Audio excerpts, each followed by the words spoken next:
सभी का स्वागत है हमारे YouTube channel study with Dharmveer PD class में। फ्रेंड्स, आज हम फिर से एक नई वीडियो को लेके आ गए हैं।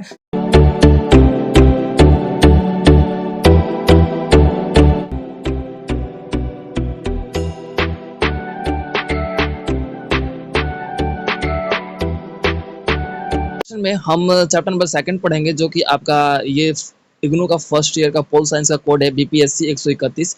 इसके फर्स्ट चैप्टर को हमने कवर अप कर लिया था, तो उस चैप्टर का लिंक मैं आपको डिस्क्रिप्शन में मेंशन कर दूंगा। आप डायरेक्ट लिंक से जाके उस वीडियो को विजिट कर सकते हैं। ओके एवरीवन, तो आज हम सेकंड चैप्टर के बारे में पढ़ेंगे। हमारा सेकंड चैप्टर का नाम है राजनीतिक सिद्धांत क्या है। राजनीतिक सिद्धांत क्या है मतलब, यानी कि व्हाट इज पॉलिटिकल थ्योरी।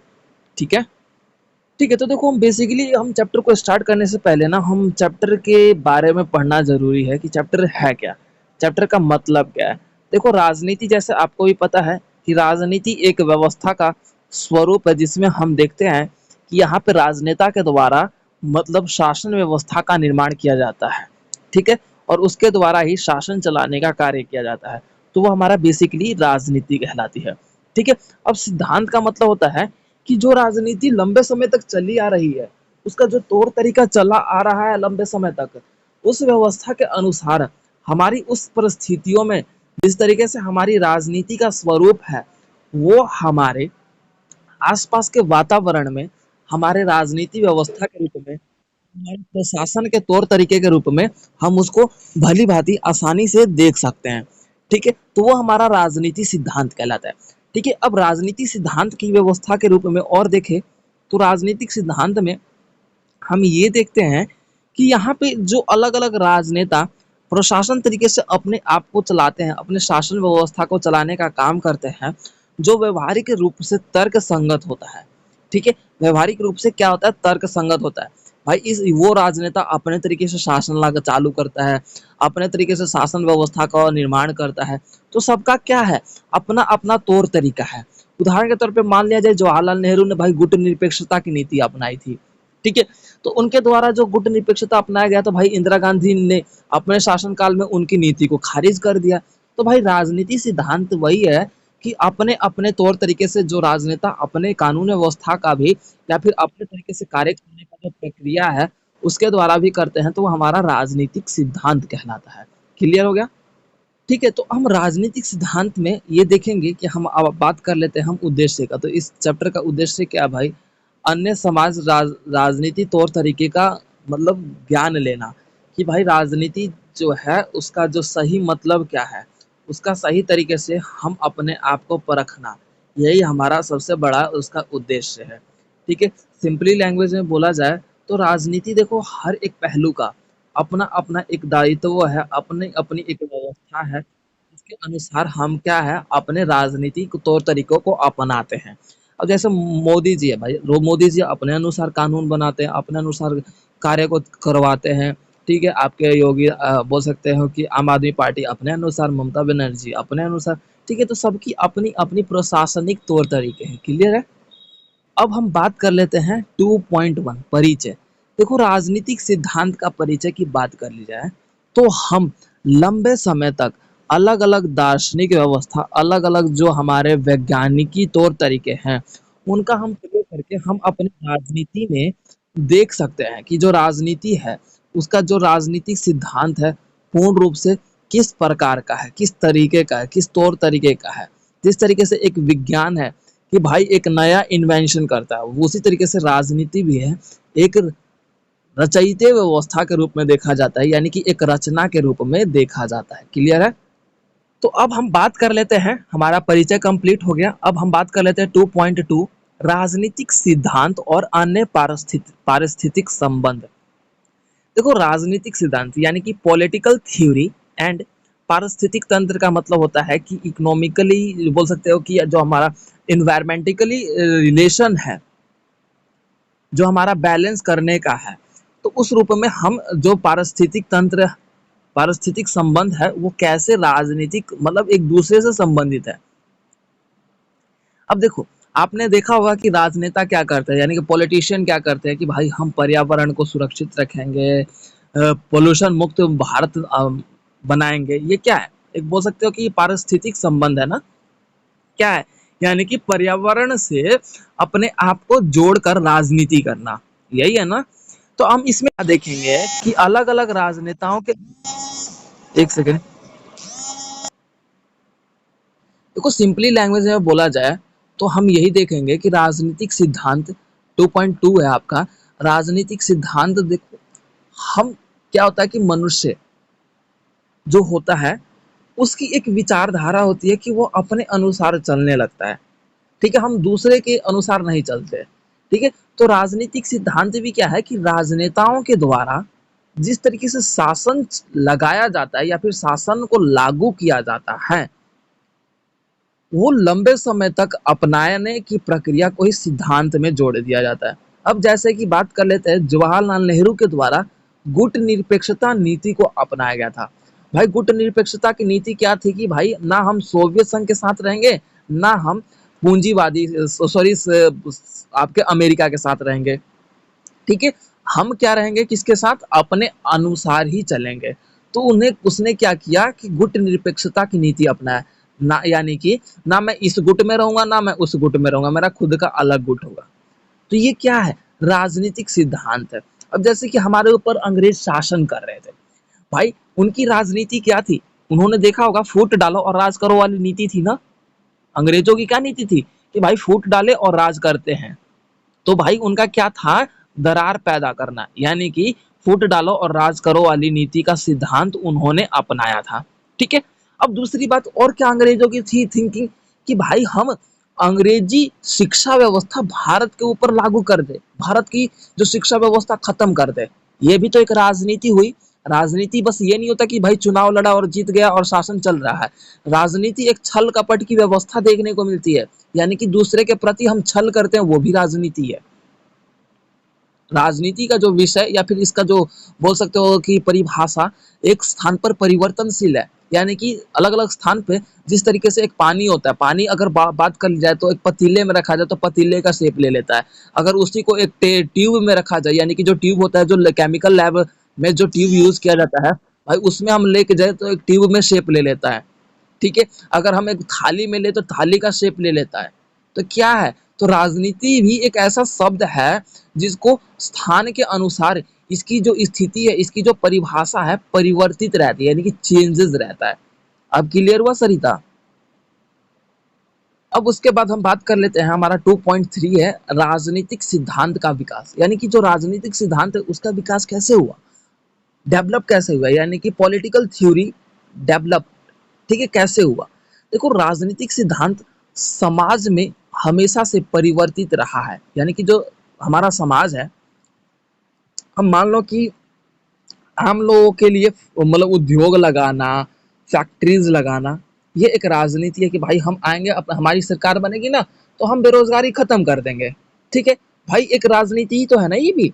तो अब ये राजनीति क्या है, समय समय पर परिवर्तित हो जाती है कि भाई जब लोग, क्या है कि जैसे चुनाव चलता है तो आपके वायदे भी हजार होते हैं और उनके बोल सकते हो वायदों को पूरा करने वाले लोग भी बोलने के लिए हजार होते हैं, लेकिन क्या वो वादा पूरा होता है। चुनाव खत्म होने के बाद जो जो वादे किए जाते हैं वो पूरे होते हैं, टेल मी। तो ये क्या है, समाज में उन्होंने परिवर्तित व्यवस्था है, यानी कि समाज में वो परिवर्तन होता रहता है, यानी कि जो राजनीतिक सिद्धांत का जो विकास है ना, वो समय समय पर परिवर्तन है, ठीक है। इसमें अलग अलग चुनौतियों का सामना भी करना पड़ता है कि भाई यहाँ पे अलग अलग जैसे कि सिद्धांत लागू कर दिया गया, यानी कि जो राजनीति लागू की गई, क्या वो लोगों के हित के लिए है। भाई ये तो है नहीं कि मान लो कि हम राजनीति कर रहे हैं, अब मान लो कि आपने बीजेपी सरकार को देखा है, बीजेपी सरकार ज्यादातर क्या है, हिंदू पार्टी के रूप में जानी जाती है, ठीक है। हिंदू को बढ़ चढ़ के बढ़ावा देता है, एम आई राइट और नॉट, ऐसा है, बताइए आप लोग। तो अब इसमें क्या है, तो हम ये राजनीति क्या है, ये भी एक राजनीति है, ठीक है, कि भाई हम हिंदू पार्टी को ही बढ़ावा दे। तो अब इस स्थिति में क्या है कि आपका देखा जाता है कि दूसरा मतलब दूसरा बोल सकते हो कि धर्म क्या है उसके विरुद्ध हो जाता है। तो हम राजनीति सिद्धांत को विकास करते हुए ये भी ध्यान ध्यान में रखें, ये भी विचार अपने मन मन में बना कर रखें कि इससे किसी वर्ग को ठेस ना पहुंचे, या फिर बोल सकते हो कि हमारे विरुद्ध वो खड़े ना हो जाए, ठीक है। क्योंकि सभी को लेके चलना इसका इनका एकमात्र लक्ष्य होता है ना, कर्तव्य होता है ना, कि भाई सभी को एक साथ लेके चले ताकि हमारा जो सरकार है वो डूबे ना, या फिर बोल सकते हो खतरे में ना पड़े। ठीक है, तो इसीलिए राजनीतिक सिद्धांत की जो व्यवस्था है वो महत्वपूर्ण रूप से हमारे स्थितियों में विकास के अनुसार देखने को मिलता है। अब देखो, अब राजनीति जो है समय समय पर अलग अलग राजनेताओं के द्वारा उनके अनुसार उन्होंने अपने प्रशासन के तौर तरीके को निभाया। ठीक है, और उन्होंने अपने तौर तरीके को निभाने के साथ साथ अपनी व्यवस्थाओं के रूप में अपना विकास किया। अब देखो, अपना विकास करने के कारण उनकी जो अपनी अलग थिंकिंग है, उनका जो बोल सकते हो कि शासन करने का एक अलग तरीका है। ठीक है, तो मान लो कि जब जवाहरलाल नेहरू राजनीति कर रहे थे, ठीक है, जवाहरलाल नेहरू जो राजनीति कर रहे थे, क्या वो वही इंदिरा गांधी भी राजनीति कर रही थी? नहीं, क्योंकि देखो अब हमारे 5 फिंगर्स ही इक्वल नहीं है। तो अब ये बताओ कि जो राजनेता अपने अनुसार राजनीति कर रहा है, जरूरी है कि कोई और भी उसी के अनुसार उसी पैटर्न को फॉलो करे? नहीं ना। ठीक है, तो ये हमारे राजनीतिक सिद्धांत में हमारे इतिहास से लेके अब तक इसका जो विस्तार है महत्वपूर्ण रूप से देखने को मिला। राजनीतिक सिद्धांत का जो विकास है हमारे इतिहास से ही चलती आ रही है। जिस तरीके से हमारे ऊपर मुगलीय शासन व्यवस्था आया, जिस तरीके से मुगलीय शासन व्यवस्था हम उनका क्या अस्तित्व था कि हम आपका विकास करेंगे। ठीक है, तो हमारे भारत पर उन्होंने शासन किया, भारत को लूटने का प्रयास भी किया। ठीक है, तो अब इस स्थिति में ये बताइए कि आप लोगों को हमारी जो राजनीति सिद्धांत है, अब जैसा कि अमेरिका आया, सॉरी बोल सकते हो यूरोपीय कंपनी आया, ब्रिटिश कंपनी आया, और बोल सकते हो कि अंग्रेज आए, तो इनका क्या था भाई, बोल सकते हो कि औद्योगिक व्यवस्था को लेके आए कि भाई हम आपके क्षेत्र में उद्योग लगाएंगे, और ये आके हमारे ऊपर शासन करने लगे। तो ये इनकी राजनीति का विस्तार था, यानी कि विकास था। तो ये समय समय पर इतिहास से लेके वर्तमान समय तक हमारे इस राजनीति सिद्धांत का जो विस्तार है महत्वपूर्ण रूप से परिवर्तित रहा है। ठीक है, बल्कि अगर मैं इस बात कहूँ तो हमारे समय अनुसार इसकी समस्याओं का भी जो परिवर्तन हमें बड़ी मात्रा में देखने को मिला है। ठीक है, अगर समाज की विशिष्टता की बात करूं तो राजनीति सिद्धांत है ना अलग अलग पहलुओं पर वर्क करता है, जिसके अनुसार हम रचनाओं के लिए भी राजनीतिक सिद्धांत का विकास की स्थिति देख सकते हैं। क्लियर है? अब उसके बाद हमारा आ जाता है 2.4, यानी कि राजनीतिक सिद्धांत की परिभाषा की ओर। यानी कि अब ये बता रहा है ना, हमारे ये बताएगा कि राजनीतिक सिद्धांत की परिभाषा की ओर चलो, जैसे कि हम बोल सकते हैं कि आगे चलो। ठीक है, तो ये अब हमें क्या बता रहा है, एक डायरेक्शन दे रहा है कि राजनीतिक सिद्धांत अलग अलग लोगों के द्वारा विभिन्न तरीकों से परिभाषित किया गया। यानी कि बात कर ली जाए तो अगर राजनीति को बताऊं तो आपको मैं अलग तरीके से बताऊंगा, आप लोग समझोगे अलग तरीके से। तो सबका एक अलग अलग नजरिया है ना बताने का, एक्सप्लेन करने का। ठीक है, अब बताओ कि बात कर लेते हैं, हम इग्नू में इतने बच्चे हैं, अब जो किसी को कोई क्वेश्चन आ गया तो सभी क्वेश्चन मतलब आंसर जो है सभी बच्चों का एक जैसा होगा? नहीं होगा ना, डिफरेंट होगा।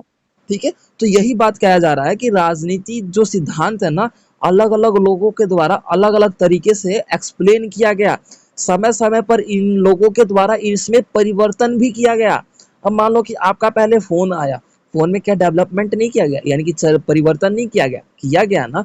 ठीक उसी प्रकार से अलग अलग जो विद्वान थे उनके द्वारा राजनीति सिद्धांत को परिभाषित करते हुए इनकी रूपरेखा तथा इनका स्वरूप, ये सभी तौर तरीके को इन्होंने परिवर्तित किया गया। ठीक है, तो यहाँ पे बात कर लेते हैं हम, जिस तरीके से हमारे वर्तमान समय में से लेके हमारे इतिहास से लेके वर्तमान समय के तक आज हम देख लेते हैं तो हमारे राजनीतिक सिद्धांत में अनेकों परिवर्तन देखने को मिला। सबके अलग अलग तौर तरीके थे सिद्धांत को, यानी कि राजनीति को चलाने का। अंग्रेजी व्यवस्था का अलग था, मुगलीय शासन व्यवस्था का अलग था, यूरोपीय कंपनियों का अलग था। ठीक है, ये सारी ब्रिटिश सरकार की अलग व्यवस्था थी। इन सभी व्यवस्थाओं का अपना अपना राजनीतिक सिद्धांत की स्थिति देखने को मिला, जो कि समय समय पर परिवर्तनशील रहा है, यानी कि चेंजेस रहा है। क्लियर हो गया? अब उसके बाद हमारा आ जाता है 2.5, मुख्य सैद्धांतिक अवधारणाओं के महत्व। अब देखो, मुख्य सैद्धांतिक अवधारणाओं के महत्व, अवधारणाएं का मतलब होता है कि कोई विचार, अवधारणा का मतलब होता है कोई विचार। राजनीतिक सिद्धांत की परिभाषा की बात करूँ ना, तो जो सैद्धांतिक यानी कि सिद्धांत रूप में लागू किया गया कि एक मेरा सिद्धांत है। फॉर एग्जाम्पल हम कई बार बोलते हैं ना कि मेरा सिद्धांत है, मैं कभी झूठ नहीं बोलता। अब जैसे आपने महाभारत देखा होगा तो युधिष्ठिर था। युधिष्ठिर क्या होता है, उसका सिद्धांत क्या था कि भाई वो कभी झूठ नहीं जीवन में बोलता था। ठीक है, तो इसी व्यवस्था के रूप में जो राजनीति है वो एक सिद्धांतिक रूप में चलता है। अब ये नहीं कि भाई राजनीति आज चाहो अपने तरीके से चलाए, कल कुछ और तरीके से चलाए। यानी कि राजनीति को चलाने के लिए एक सिद्धांतिक व्यवस्था को अपनाया गया है। यानी कि जैसे उदाहरण के रूप में हम देखा जाए तो हम राजनीति को व्यवस्था के रूप में अपनाते हुए हम देख सकते हैं कि हमारे देश में क्या है, आपका संविधान की सहायता ली जाती है राजनीति या फिर शासन को चलाने का। लिया जाता है। एवरीवन टेल मी कि लिया जाता है या नहीं लिया जाता? वास्तव में संविधान के अनुसार ही ना भारत में शासन व्यवस्था या फिर राजनीति व्यवस्था लागू किया जाता है। तो इस रूप से हमारा मुख्य अवधारणा का रूप में यह है कि वास्तविक रूप में जो हम बातें अपने जीवन में लागू करते हैं, उन विचारों के रूप में, उन अवधारणा के रूप में हम जिस तरीके से अपने आप का एक सिद्धांत बनाते हैं, वो हमारी इस अवधारणा के रूप में हमारा सिद्धांत कभी गलत नहीं होता। बस ये है कि उसमें परिवर्तन होता है। अब संविधान कभी गलत नहीं है ना, लेकिन संविधान में परिवर्तन किया जाता है, यानी कि संशोधन किया जाता है। ठीक है, एक बार सिद्धांत जो बन गया भाई बन गया, वो कभी खत्म नहीं हो सकता। बस उसमें हम हेर फेर कर सकते हैं बस। तो ये है राजनीतिक सिद्धांत के महत्व। अब उसके बाद हमारा आ जाता है 2.5.1। हमारा ये सब हेडिंग है, क्या राजनीतिक सिद्धांत मृत हो चुका है? यानी कि सिंपल सा लैंग्वेज बोला जाए, क्या राजनीतिक सिद्धांत मृत हो चुका है, यानी कि राजनीतिक सिद्धांत मर चुका है? बिल्कुल हाँ। सिंपल सा लैंग्वेज पहले बोलना है आपको ऐसे कि बिल्कुल। क्यों? क्योंकि आज जो राजनीति हो रही है, मान अपने असलियत रूप में बोला जाए तो राजनीतिक आज एक छल कपट तथा स्वार्थ के लिए किया गया राजनीति स्वरूप है, जिसमें राजनीति का सही मायने की बात की जाए तो पहले की आवश्यकता अनुसार पहले जो राजनीति होता था देश तथा लोगों की प्रगति और उनके विकास के लिए राजनीति होता था। लेकिन आज की राजनीति की अगर बात कर ली जाए तो आज एक जो राजनीति होता है पूर्ण रूप से एक छल व्यवस्था का स्वरूप हो गया है। अपने लाभ को लेके हर एक व्यक्ति हर एक मनुष्य आज राजनीति कर रहा है। राजनीति पार्टियों का निर्माण भी इन्हीं धर्म जाति व्यवस्था के लेकर हुआ है। उदाहरण के तौर पे अगर राजनीति सिद्धांत की बात कर ली जाए तो हम 20वीं शताब्दी से लेके आज आज के एज प्रेजेंट के टाइम पे जो राजनीति है उसका पूर्ण रूप से अस्तित्व समाप्त हो चुका है। आज हम ऐसा बोला जाता है ना कि जिसके पास धन ज्यादा, जो अमीर ज्यादा है, वो कुछ भी गुनाह करके बच जाता है। ठीक है, तो ये एक राजनीति हो चुका है। आज हम पैसे से कुछ भी खरीद सकते हैं, कुछ भी अपने बोल सकते हैं, अपने हिसाब से किसी नौकरी के पद को भी हम पा सकते हैं पैसे से। तो ये भी एक राजनीति हो गया। राजनीति जिस तरीके से हमारे ऊपर अंग्रेज शासन कर रहे थे, वो भी भाई राजनीति था। हमारे ऊपर अलग अलग प्रकार के टैक्सेस लगाए जा रहे थे, खेत खलिहानों के ऊपर कर लगाए जा रहे थे, नील की खेती पर कर लगाया गया था। तो ये क्या है, राजनीतिक सिद्धांत था। अगर बात कर लेते हैं हमारे ईस्ट इंडिया कंपनी से लेके आज हम अपने वर्तमान स्थिति की बात कर लेते हैं, तो वर्तमान स्थिति में भी ना हमारी हर एक व्यवस्था में पूर्ण रूप से अगर बात कर लेते हैं 1930 से लेके आज के टाइम तक हमारा ईस्टर्न कंट्री को अब हम धीरे धीरे अपना रहे हैं। यानी कि जो ईस्ट के देश है उनको अपना रहे हैं और हमारी जो राजनीति है वो धीरे धीरे मर रही है का मतलब यानी कि मृत हो रही है, यानी कि वो खत्म हो रही है। क्यों? क्योंकि देखो भाई, आपको भी पता है कि सबसे ज्यादा जो जाति पात फैलाने का जो काम है इन राजनेताओं के द्वारा ही किया जाता है। Everyone agree with me? बात को एग्री करते हो सभी स्टूडेंट्स? यानी कि बोला जाए तो कोई बोलता है कि भाई मेरे जाति को मैं आरक्षण मिलना चाहिए, मैं इस जाति से हूँ तो मेरे मैं अपने जाति का विकास करना चाहता हूँ। अब देखो जाहिर सी बात है भाई, जो हमें देखने वाला ही है और हमें वो दिखाया कि नहीं मैं इस जाति के लिए ही कर रहा हूँ, तो जाहिर सी बात है भाई दूसरा जाति भी तो अपने जाति के लिए सपोर्ट करेगा। तो क्या है, ये आज राजनीति जो है राजनीति का मतलब ये नहीं था कि भाई लड़ना, राजनीति का मतलब ही था कि शांतिपूर्ण देश का विकास करना, शांतिपूर्ण एक देश का निर्माण करना, ये राजनीति थी। लेकिन ये राजनीति अब क्या है, एक छल कपट की स्थिति बन चुकी है, एक छल कपट की भावना बन चुकी है, जिसके अनुसार हमारी इस स्थितियों में हमारा देश का विस्तार पूर्ण रूप से रुक चुका है या फिर बंद हो चुका है। तो ये हमारी इस तरीके से हम कह सकते हैं कि जो हमारी राजनीति है, दिन प्रतिदिन जो पूर्ण रूप से ऐतिहासिक से लेकर वर्तमान की स्थिति तक अब धीरे-धीरे खत्म हो रही है या फिर नष्ट हो रही है। क्लियर हो गया? अब उसके बाद हमारा अगला पॉइंट है 2.5.2, राजनीतिक सिद्धांत के पुनरुत्थान। अब देखो यहाँ पे पुनरुत्थान का मतलब होता है कि दोबारा से जन्म हो जाना, यानी कि दोबारा से उसकी स्थापना कर देना। ठीक है, अब यहाँ पे बताओ। हाँ जी, बोलिए। ठीक है, तो अब हम बता रहे हैं कि 1930 के दशक में, यानी कि जो 1930 का जो दशक था, यानी कि 10 साल था, जिसमें आपका देखा गया कि साम्यवाद, फासीवाद और नाजीवाद और साम्राज्यवाद, इन सभी का उदय होने लगा। अब जैसे कि आपका बोल सकते हो कि जो नाजीवाद था और फासीवाद था, ठीक है, हिटलर के द्वारा नाजीवाद और फासीवाद का महत्वपूर्ण रूप से मोर्चा संभाला गया था। मोर्चा यानी कि लीडरशिप बना था। ठीक है, जाहिर सी बात है, यानी कि हिटलर क्या था, यहाँ पे लीडर बना था। अब नाजीवाद और फासीवाद में क्या चाहता था भाई हिटलर, कि जापान पे हुआ जो बोल सकते हो कि जो शोषण हुआ था, ठीक है, कौन से क्षेत्र में शोषण हुआ था, कौन से हिटलर कहाँ का था, जापान का था, जर्मनी का था, पता है किसी को?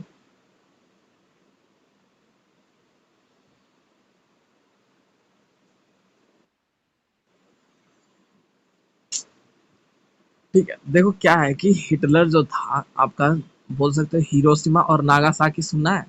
हिरोशिमा और नागासाकी पे परमाणु बम छोड़े गए थे द्वितीय विश्व युद्ध। ठीक है, हाँ, फैटमैन और बोल सकते हो कि लिटिल बॉय, ये बम परमाणु का नाम था।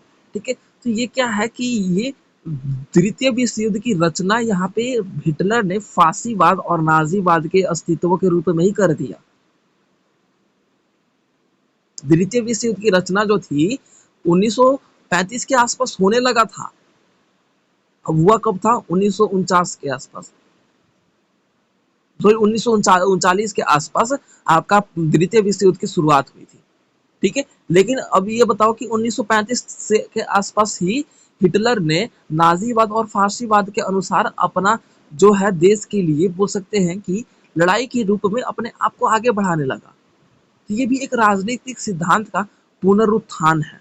अब यहाँ पे क्या है, पूर्ण रूप से अलग अलग जो पारंपरिक अर्थ रूप में देखा जाए तो राजनीतिक सिद्धांत अलग अलग विद्वानों के द्वारा, मास्क्यूज, लियोट्रॉस, स्ट्रॉस और आर्डोना आर्डोना और बोल सकते हो मास्क्यूस और लियो स्ट्रॉस, ये बुक में आपके नाम भी दिए गए हैं, आप इन्हें देख सकते हो। ठीक है, तो इनके द्वारा क्या है, अपने तरीके से शासन चलाया गया। भाई अमेरिका चाहता था कि पूंजीवाद की स्थापना हो, साम्यवाद चाहता था, बोल सकते हो कि सोवियत संघ चाहता था साम्यवाद की स्थापना हो। अब ये क्या है, नाजियों का देखने को मिला कि उदय अब हिटलर ने करवाया कि हमारा जो है, हम द्वितीय विश्व युद्ध के रूप में क्या करेंगे, पोलैंड पर हमला करेंगे। ठीक है, अब इस चक्कर में आपका द्वितीय विश्व युद्ध का आरंभ हो गया। तो ये सारी बातें यहाँ पर देखने को मिला। ठीक है, अब इसमें क्या आ गया कि अलग अलग विचारकों ने अपनी बातें रखी और यहाँ पे देखने को मिला कि जो राजनीतिक तंत्र के अनुसार जो हमारा समाज था, जो हमारा समाज अलग अलग भावनाओं में बटा था। भाई हमारे समाज में भी सबसे बड़ी बात यह है कि हमारा भारत भी है ना, शुरू से ही बहुत मतलब स्थिति इसकी बेकार रही है। किस रूप में रहा है, भारत में जैसे सती प्रथा, बाल विवाह, पुनर्विवाह, ठीक है, ये जो प्रथाएं थी, क्रूर प्रथाएं, महिलाओं को बोल सकते हो कि पुरुषों के बराबर ना मानना, या फिर महिलाएं पुरुषों की बराबरी नहीं कर सकती थी, महिलाओं को घर से बाहर नहीं निकालना, महिलाएं किसी कार्य, बाहरी कार्य को करने में बाधित थी। ये सारी क्या है, जिसके कारण क्या है कि जो हमारे पुरुष, हमारी महिलाएं थी, स्त्रियां थी, उनका विस्तार या फिर विकास होने में वो असक्षम रही, जिसके कारण है यहाँ पर हमारी बोल सकते हो कि ये भी एक राजनीतिक सिद्धांत का पुनरुत्थान था। तो महिलाओं ने अपने अधिकार के लिए, अपने आज़ादी के लिए क्या किया, महिला आंदोलन शुरू कर दिया। ठीक है, जिसके कारण ये है अब यहाँ पे राजनीतिक सिद्धांत का पुनरुत्थान यानी कि दोबारा से उसकी स्थापना हो चुकी थी। क्लियर हो गया। अब उसके बाद हमारा अगला पॉइंट है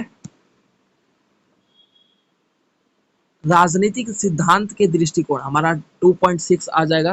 राजनीतिक सिद्धांत के दृष्टिकोण की बात करूं तो देखो राजनीतिक सिद्धांत का जो दृष्टिकोण है यानी कि नजरिया, दृष्टिकोण का मतलब होता है नजरिया, कि भाई राजनीतिक सिद्धांत का नजरिया क्या है, परंपराओं के अनुसार तथा लोगों के हित के अनुसार और देश के विकास के अनुसार और प्राकृतिक संसाधनों को विकसित करने के अनुसार हम राजनीति को चलाएं। यही इसका सबसे बड़ा सिद्धांत था या फिर इसका दृष्टिकोण था। अब इसमें क्या है कि जो राजनेता ऐतिहासिक रूप में कोई राजनीति करता है या फिर कोई राजनेता जो राजनीति करने को आगे आता है या फिर बढ़ता है तो उसकी जो दृष्टिकोण है तो वो क्या है भाई, परंपराओं को ध्यान में लेके चले, भाई लोगों के हित के लिए कार्य करे, देश के विकास के लिए कार्य करे, जाति धर्म को अनुसार सभी को बराबर अधिकार देके कार्य करे। तो ये क्या है, एक राजनीतिक सिद्धांत है। ठीक है, इसीलिए अतः इसमें आपके 4-5 दृष्टिकोण दिए गए हैं तो हम उन 4-5 दृष्टिकोण के बारे में चर्चा करेंगे। तो पहला आपका दृष्टिकोण है 2.6.1 यानी कि ऐतिहासिक दृष्टिकोण। अब देखो ऐतिहासिक दृष्टिकोण की बात की जाए तो हमारे जो इतिहास में अलग अलग राजनीति व्यवस्था हो चुकी थी, जैसे डच आए, पुर्तगाल आए, मुगल आए, ब्रिटिश सरकार आया, औपनिवेशिक सरकार और बोल सकते हो यूरोपीय आए, यूरोपीय कंपनियां आए, तो सभी का अपना अपना राजनीति करने का एक अलग दृष्टिकोण था, सभी का अपना एक अलग तौर तरीके था। तो इसी को हम ऐतिहासिक दृष्टिकोण के रूप में कहेंगे। सरल शब्दों में कहूं तो ऐतिहासिक दृष्टिकोण हमारे इतिहास के रूप में जो राजनीति हो चुका हमारे देश पर उसी को ऐतिहासिक दृष्टिकोण के नाम से जाना जाता है। क्लियर है। ऐतिहासिक का मतलब होता है कि इतिहास, ये ऐतिहासिक का मतलब होता है इतिहास। इतिहास क्या है भाई, जिस तरीके से हमारे ऊपर मुगल यानी कि बाबर, अकबर, हुमायूं, शाहजहां ये आए थे ना हमारे देश में, तो इनका क्या था भाई, भारत पर शासन करना, भारत को अपने अनुसार चलाना। ठीक है, अब जैसे अंग्रेज कंपनी आया तो भाई सॉरी अंग्रेज व्यवस्था आया तो अंग्रेज चाहता था कि भाई अंग्रेजी शिक्षा भारत में लागू हो और भारत की शिक्षा, भारत की भाषा समाप्त हो जाए। ठीक है, अब यूरोपीय कंपनी आया तो उसका क्या था भाई, अपनी कंपनी का विस्तार करना यानी कि भारत से कच्चे माल खरीदना और उसी कच्चे माल को थोड़ा तैयार करके उसे महंगे दामों में बेचना, ये यूरोपीय कंपनी की थी। अब ब्रिटिश कंपनी क्या कर रही थी, ब्रिटिश शासन व्यवस्था लागू करना चाहती थी। तो सबका राजनीति का जो दृष्टिकोण है अलग अलग रहा है। तो ऐतिहासिक दृष्टिकोण में हम ये देखेंगे कि जो हमारे इतिहास में जो घटना घटित हुआ है, जो हमारे इतिहास में अलग अलग शासकों और अलग अलग राजनेताओं के द्वारा जो हमारी राजनीति को अपनाया गया है, तो उनका अपना तौर तरीका जो है वो ज्यादातर खुद के लाभ के लिए अपनाया गया था। ठीक है, क्लियर हो गया। उसके बाद फिर हमारा अगला पॉइंट आ जाता है 2.6.2 मानव अथवा निर्देशात्मक दृष्टिकोण, यानी कि जो मानव है उसके निर्देशात्मक, निर्देशात्मक का मतलब होता है कि निर्देश देना। अब जैसे कि बात कर ली जाए, जो राजनीति है भाई वो एक मानव के द्वारा किया जाता है ना राजनीति। अब मान लिया जाए फॉर एग्जाम्पल हम बोल सकते हैं कि आपके प्रधानमंत्री है, तो प्रधानमंत्री भी तो एक मानव ही है ना, तो वो आपको निर्देश देते हैं कि इस तरीके से किया जाए, इस तरीके से शासन का निर्माण किया जाए, उस तरीके से बिल पारित किया गया है, मानव के अधिकारों के रूप में कार्य किया जाए, मानव के लिए शासन किया जाए। तो क्या है ये मानव अथवा निर्देशात्मक दृष्टिकोण है कि जो राजनीति की जाए वो राजनीति लोगों के हित के लिए हो, लोगों के विकास के लिए हो, और कोई मनुष्य अगर इन मानदंडों को नहीं अपनाता तो उस पे कार्यवाही की भी प्रावधान इसी मानव अथवा दृष्टिकोण के रूप में है कि जो मनुष्य अपने आवश्यकता अनुसार अपने आप को बोल दिया जाए इन कानून व्यवस्था के रूप में नहीं रखता, तो उस पे कार्रवाई करने की व्यवस्था भी मानव अथवा निर्देशात्मक दृष्टिकोण के अंतर्गत आता है, जिसमें हम ये देखते हैं कि एक मनुष्य अपने प्राकृतिक तथा अपने बोल सकते हो समाज के प्रति सहानुभूति रखते हुए बोल सकते हो कि बिना किसी कानून व्यवस्था का उल्लंघन करते हुए अपना जीवन व्यतीत कर सके, इसी को मानव निर्देशात्मक दृष्टिकोण के रूप में देखा गया है कि ये लोगों को बताया गया है कि भाई अपना विकास कर सकते हो, आपको अधिकार है, फ्रीडम है, लेकिन आप अपने फ्रीडम का गलत प्रयोग नहीं करोगे। ये तो है नहीं कि भाई आपको कहीं आने जाने की आज़ादी है तो आप फिर किसी के घर पे आ जाओगे बिना पूछे, ऐसा नहीं है। ठीक है, तो अब ये क्या है, आपका मानव अथवा निर्देशात्मक दृष्टिकोण है कि यहाँ पे क्या है, राजनीति की जा रही है निर्देश दे के कि मानव के अनुसार ही, मानव व्यवस्था के अनुसार ही राजनीति हो, लेकिन मानव को एक अपने कायदे और बोल सकते हो कानून के अनुसार हो। ठीक है, क्लियर हो गया।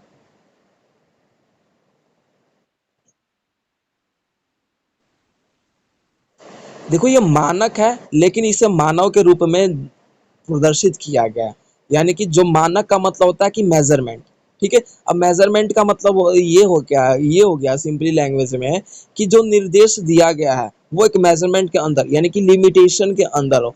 तो जाहिर सी बात है कि हम स्केल लेते हैं, फॉर एग्जांपल एक स्केल है, यहाँ पे मानक लिखने का मतलब ही यही है कि मानक को द्वारा यानी कि जो मानव है उसको निर्देश दिया गया है कि भाई आप अपना हित करोगे, लेकिन एक कायदे में रह के करोगे। तो ये एक मेजरमेंट हो गया कि भाई आपका मेजर कर दिया गया कि आप इतने फील्ड में ही वर्क करोगे, इतने फील्ड में ही आप रह सकोगे। ठीक है, तो इसीलिए यहाँ पे मानक यूज किया गया है। क्लियर है डियर।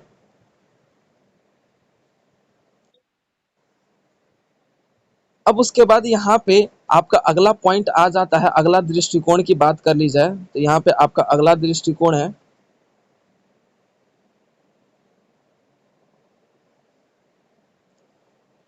2.6.3 अनुभवजन्य दृष्टिकोण। अनुभवजन्य का मतलब होता है कि आदर्श यानी कि अनुभव के अनुसार। अब मान लो कि हम अनुभव रखेंगे अपने आप में, हम किसी भी चीज का अनुभव रखते हैं यानी कि एक्सपीरियंस रखते हैं। अनुभव बोलते हैं तो ऐसे बोला जाता है, मेरा अनुभव ये है कि शायद ऐसा हुआ होगा, यानी कि मेरा एक्सपीरियंस, मेरा एक बोल सकते हो कि मेरे एक एबिलिटी कह रहा है कि बोल सकते हो कि ऐसा हुआ होगा। तो ये अनुभवजन्य दृष्टिकोण का मतलब ये होता है कि मानव अपने सिद्धांत के रूप में आगे बढ़े, तो उसमें क्या है, उसको अनुभव हो उस सिद्धांत को कि राजनीति की कैसे जाती है, राजनीति किस क्षेत्र में कैसे किया जाता है, सकारात्मक तौर तरीके से राजनीति करने से क्या लाभ मिलता है, प्रकृति के विकास के रूप में राजनीति करने से क्या लाभ होता है। ये सारी बातें अनुभवजन्य दृष्टिकोण के रूप में होता है। अब इसमें एक और भी बातें आ जाती हैं कि जो मनुष्य है वो अपने अनुभववादी सिद्धांत को लेके आगे बढ़ने लगता है, यानी कि खुद को अनुभव। जैसी बात है कि आपने नोटिस किया होगा कि पहले के लोग शिक्षित कम अनुभवी ज्यादा होते थे, है, नोटिस किया कभी किसी ने, यानी कि उनमें शिक्षा का स्तर है बहुत कम था लेकिन उनका अनुभव बहुत ज्यादा था, तो हम कह देते थे कि वो पढ़े लिखे ना होते हुए भी बहुत अच्छे मतलब ज्ञान रखते हैं। तो क्या है, कई बार हमारे अनुभव हमें सकारात्मक तौर तरीके सिखाते हैं। तो अनुभव जन्य सिद्धांत में हम ये देखेंगे कि जो हमारा राजनीतिक सिद्धांत है वो वास्तविक रूप में अगर हम अनुभवी रहेंगे तो उस रूप में हम अपने आप को और ज्यादा विकसित कर पाएंगे या फिर और ज़्यादा अपने आप को डेवलप्ड कर पाएंगे। आपने देखा होगा कि बीजेपी सरकार में देखा जाए तो सभी जो दिग्गज नेता है वो अनुभवी है, क्योंकि भाई वो उनका एक्सपीरियंस्ड हो चुका है, उनका बोल सकते हो उस फील्ड में अब रहते रहते हैं, वो बोल सकते हो कि उस फील्ड के खिलाड़ी नहीं बोल सकते हो कि अंपायर बन चुके हैं। ठीक है, तो ये हमारे वास्तविक वातावरण से संबंधित होता है कि हम वास्तविक वातावरण में जिस तरीके से अपने आप को, यहाँ पे थ्योरी ऑफ हास्यास्पद व्यवस्था में ये बताया गया, थ्योरी ऑफ हास्यास्पद व्यवस्था में ये बताया गया कि जो मनुष्य है वो अपने अनुभवी व्यवस्था के रूप में जिस तरीके से किसी भी कार्य को करने में सक्षम होता है, ठीक उसी प्रकार से कोई राजनेता अगर उसे राजनीति का अनुभवी व्यवस्था पता होता है तो वो अपने पेशे को और ज्यादा निखार कर देश का विकास करने में सक्षम हो सकता है। अब जैसे कि बात कर लेते हैं कि आपने देखा कि राहुल गांधी को लेक्चर देने की मतलब बोल सकते हो कि राहुल गांधी भाषण नहीं दे पाते अच्छे से, नहीं दे पाते ना, नोटिस किया किसी ने? हेलो, राहुल गांधी भाषण नहीं दे पाते अच्छे से, आपने नोटिस किया इस बात को? तो देखो मोदी जी कैसे एक लेक्चर दे पाते हैं और राहुल गांधी का लेक्चर देखो, ऐसा लगता है जैसे कि छोटा बच्चा माइक पकड़ लिया राहुल गांधी के रूप में, और मोदी जी के भाषण ऐसा लगता है जैसे कि पता नहीं कितने वर्षों से इस भाषण को तैयार करके ये भाषण देना शुरू कर रहे हैं। तो ये हमारा अनुभवजन्य दृष्टिकोण कहलाता है, यानी कि हम अपने आप में अनुभवी होकर भी अपना विकास कर सकते हैं। तो ये हमारा अनुभवजन्य दृष्टिकोण है। क्लियर है? अब उसके बाद फिर हमारा अगला पॉइंट है 2.6.4, समकालीन दृष्टिकोण। समकालीन का मतलब होता है कुछ समय के लिए, समकालीन है कि निश्चित समय के लिए, कुछ समय, few of time, some periods.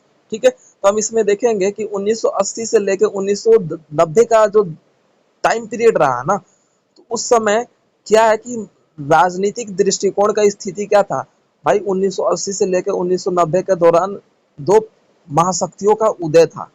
तो उन दो महाशक्तियों का यहीं पे विस्तार विस्तार होता है और समापन भी होता है।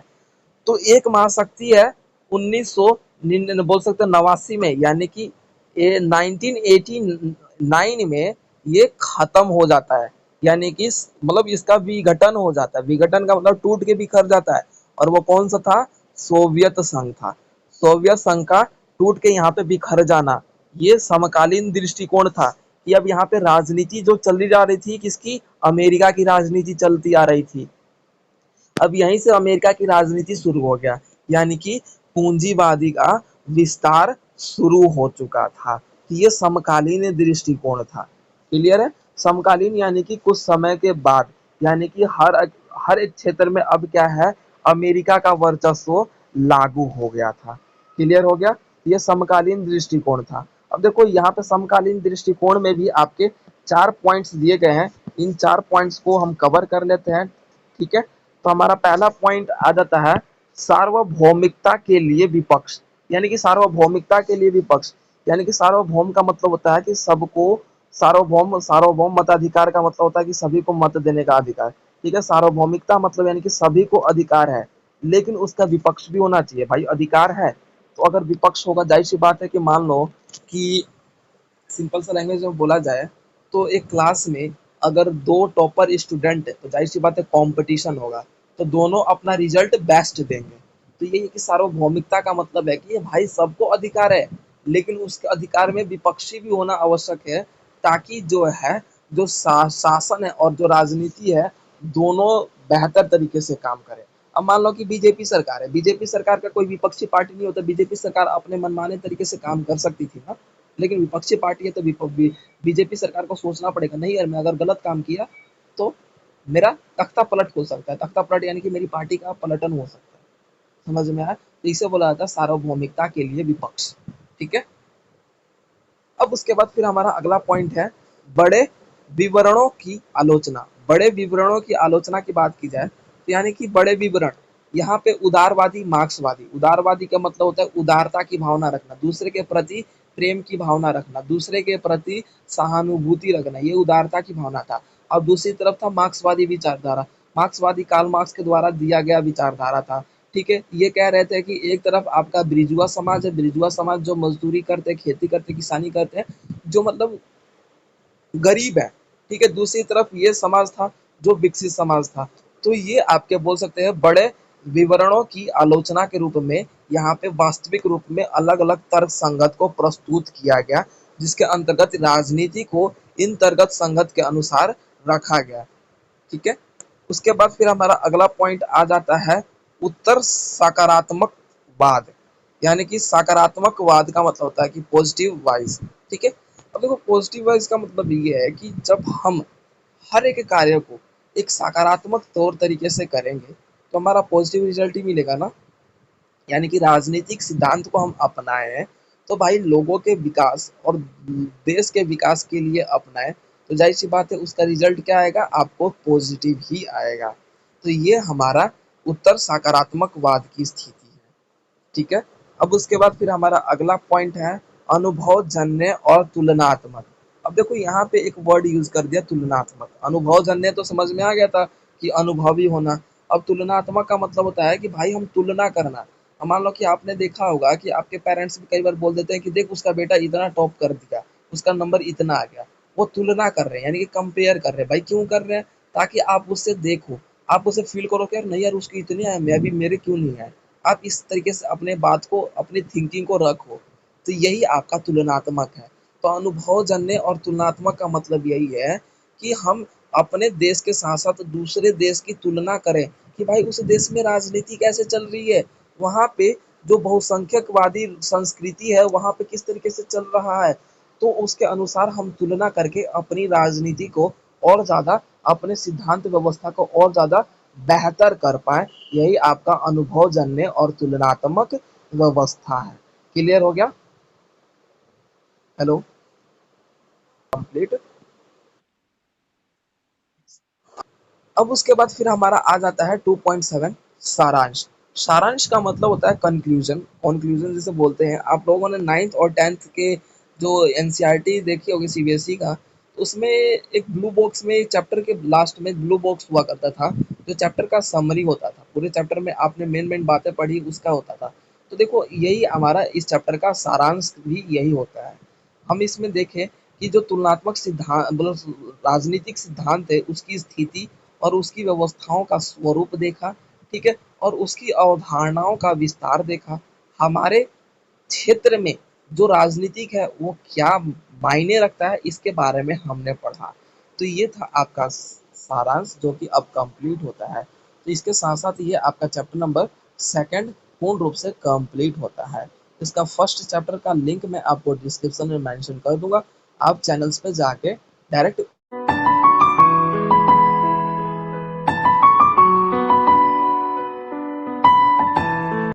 तो वीडियो को like, comment, share and subscribe करना ना भूलें।